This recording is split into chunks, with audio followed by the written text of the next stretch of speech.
Oi pessoal, tudo bem com vocês? Tô aqui com o meu chá, dessa vez é um chá verde, que é um Earl Grey de chá verde, que o Earl Grey tradicionalmente é feito com chá preto e esse é um Earl Grey de chá verde, bem gostoso. E é domingo de tarde e eu tô com essa mania péssima de não conseguir gravar os vídeos durante a semana para entrar no fim de semana, mas enfim, acontece. Blá blá blá blá blá blá, o vídeo de hoje então, como vocês viram, é uma indicação de não livros, como eles se chamavam antigamente, ou além dos livros, como eu tô chamando agora. É o tipo de vídeo em que eu indico outras coisas, principalmente links e coisas legais na internet e coisas assim, podcasts, vídeos e tal. E vamos lá então.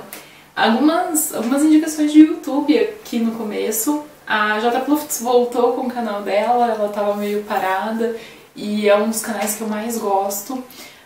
Pra mim a Ju tem uma capacidade muito grande de fazer uns vídeos e uns termos e de discutir uns assuntos sobre consumo de livros, tanto compra de livros, mas leitura de livros. Eu acho que ela vai muito ao ponto. Eu digo isso, por exemplo, com o vídeo dela, Biblioteca Básica, eu digo isso por causa de leituras afetivas e várias outras coisas. Eu acho que ela manda muito bem. E eu indico muito, muito, muito o canal dela, deem uma olhada, caso não conheçam já. E quem voltou também aqui pro YouTube é a Luara. E a Luara é muito querida, foi um dos primeiros canais que eu comecei a assistir antes mesmo de ter o meu canal. E ela é ótima e fazia muita falta aqui no YouTube. E eu indico particularmente um vídeo dela em que ela fala sobre o preço dos livros. A Luara é editora, trabalha numa editora grande. Ela sabe do que ela tá falando quando ela tá falando de preço de livro e é muito legal a gente ter um conteúdo assim aqui e ela é maravilhosa, então também dê uma olhada nela. Outro link que eu queria indicar pra vocês é um vídeo da Lívia pro canal da Antofágica sobre livros para combater o fascismo. É um vídeo maravilhoso, ela falou sobre vários livros importantíssimos assim. E em geral os vídeos deles são muito legais e ela é ótima, eles estão produzindo conteúdo muito legal, mas esse vídeo eu recomendo particularmente. Ainda falando em YouTube, eu queria indicar o GetTube. GetTube é o canal sobre literatura do Goethe Institut, que é uma escola de alemão, um centro cultural de difusão de cultura alemã. E eu tô fazendo uma série de vídeos pra eles, então, falando sobre literatura em língua alemã. Já foram 3 vídeos, eu vou deixar o canal ali embaixo pra vocês se inscreverem, seria legal, mas assistirem os vídeos. Eu já fiz um indicando autoras mulheres, já fiz um falando sobre um livro específico, que é O Vestido Azul, e o vídeo mais recente, que entrou na última sexta-feira, é sobre filmes adaptados da literatura alemã, então várias dicas legais e o link vai estar ali embaixo. Falando também sobre o Goethe Institut, tô colocando ali uma espécie de conteúdo que eles prepararam sobre o coronavírus e sobre esse período de pandemia, em que eles fizeram entrevistas com muitos artistas, escritores, jornalistas e etc., perguntando sobre esse tempo e o que eles estão achando das coisas e tal. O que eu mais gostei é que a gente tem gente de muitos lugares, o conteúdo tá em português, né, tá tudo traduzido, mas tem gente da Romênia, da Ásia, Europa, América do Sul, enfim, tem gente de muitos lugares do mundo e pra mim foi muito interessante ver as diferentes perspectivas, as diferentes experiências, então recomendo bastante. E tem muita gente que eu não conhecia, mas que eu gostei de ter conhecido pelas entrevistas, então achei um conteúdo bem legal. Indo um pouco para umas polêmicas literárias, eu vou deixar aqui o link para o texto do Jornal Rascunho sobre o Moser. Deixa eu inclusive abrir aqui para dizer direitinho quem que escreveu para vocês. Então a gente tem 4 pessoas assinando, que é a Nadia Gottlieb, a Lisa Paddock, Carl Rollinson e Madalena Edwards. O texto foi traduzido pelo Leandro Salgueirinho. E eles vão levantar um pouco algumas questões sobre o Benjamin Moser, falando um pouco da biografia dele sobre a Susan Sontag e falando um pouco do trabalho que ele fez com a Clarice Lispector também. Eu já li as 2 biografias que ele escreveu. A da Clarice Lispector faz muito tempo, eu não vou lembrar de detalhes com certeza. A da Susan Sontag eu li em inglês no ano passado, se eu não me engano em outubro. Ela é uma biografia legal, do tipo, eu que gosto da Susan Sontag aprendi muito sobre ela, mas eu tive problemas com algumas coisas, do jeito que ele apresenta o texto, do jeito que ele conduz toda uma discussão ali. E eu tava, assim, bastante desconfortável com essas questões.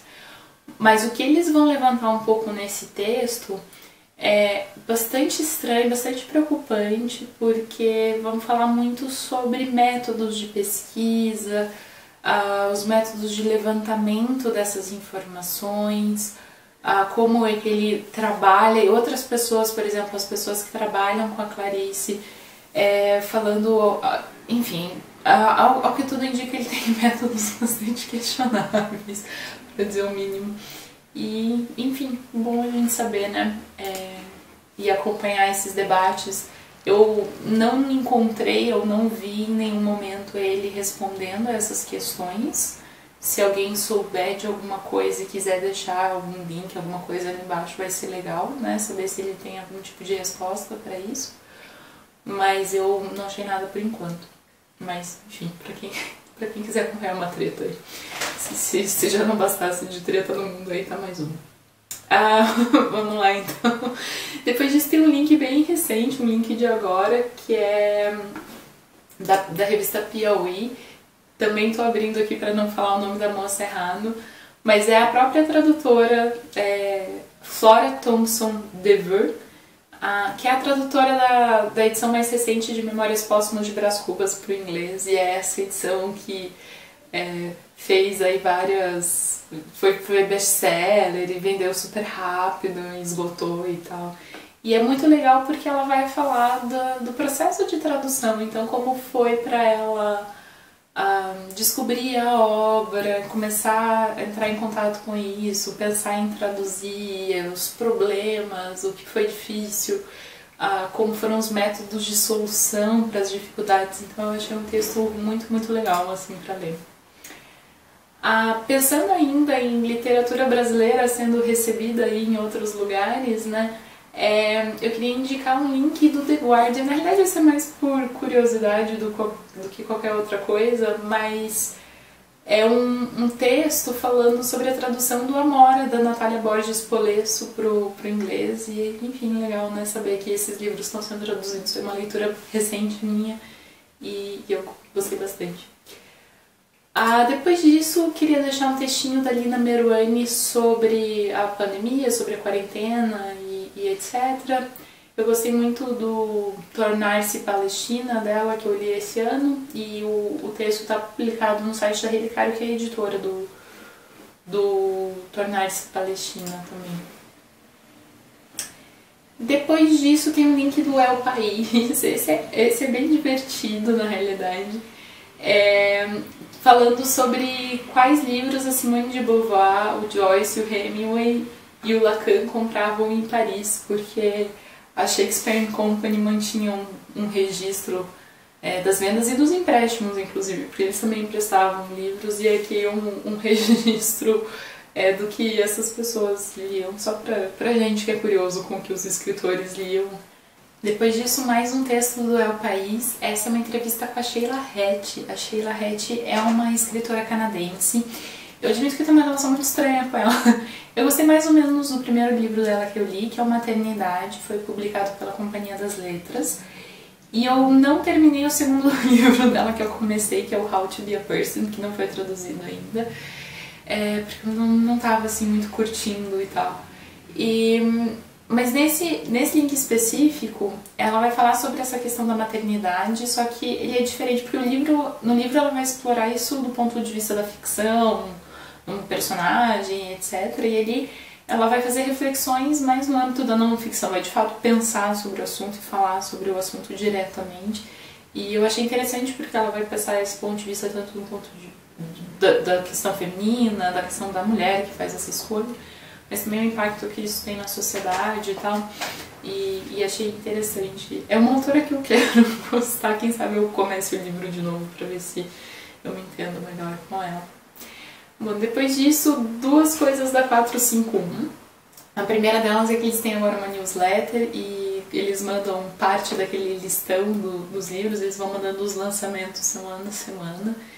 E eu achei ótimo, uma ótima maneira de ficar atento aos lançamentos. Então o link tá ali embaixo caso você queira se inscrever.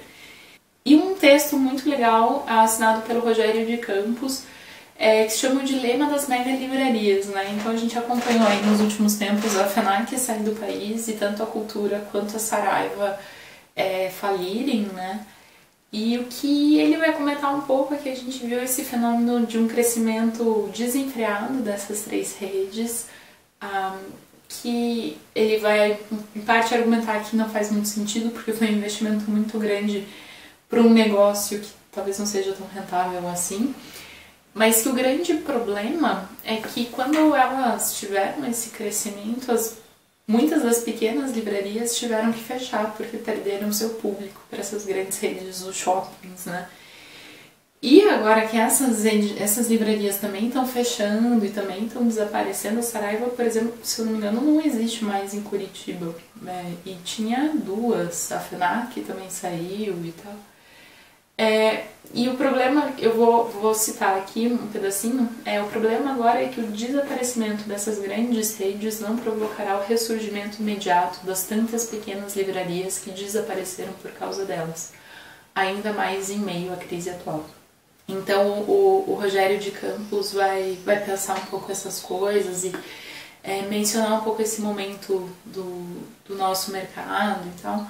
E a gente que é consumidor de livro, a gente às vezes não precisa entrar em detalhes mínimos desses intermeios de mercado, mas é legal talvez a gente entender algumas coisas para fazer decisões mais conscientes em termos de quem que a gente vai escolher apoiar nesse mercado, de quem a gente vai comprar e tal.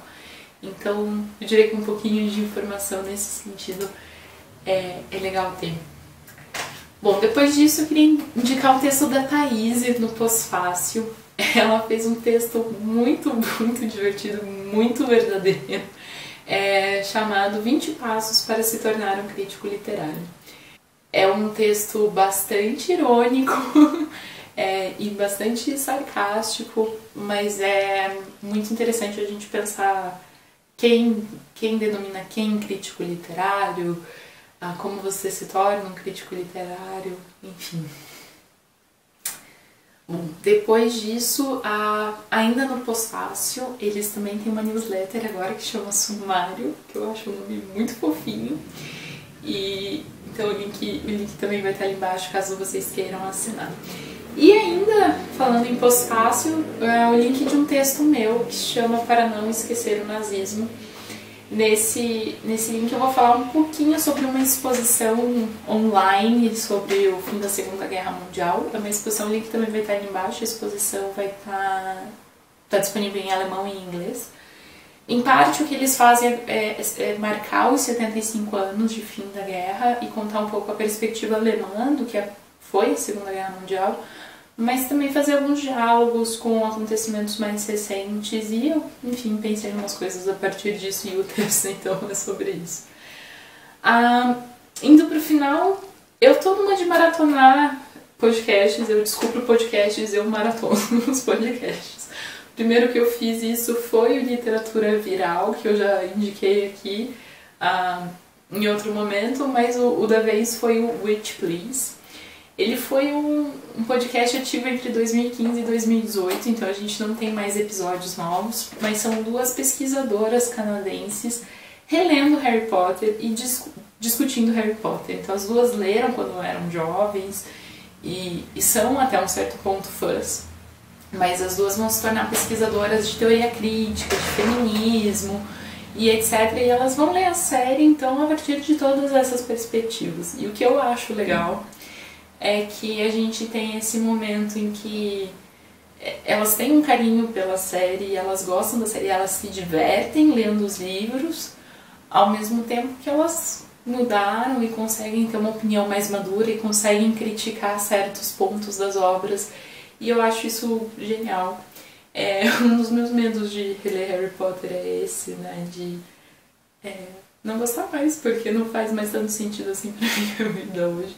E a J.K. Rowling também não ajuda em nada, né? Porque ela tá enlouquecendo nas redes sociais, enfim. Bom. O último link de hoje é uma coisa engraçada, é uma conta no Instagram chamada Classical Art Memes.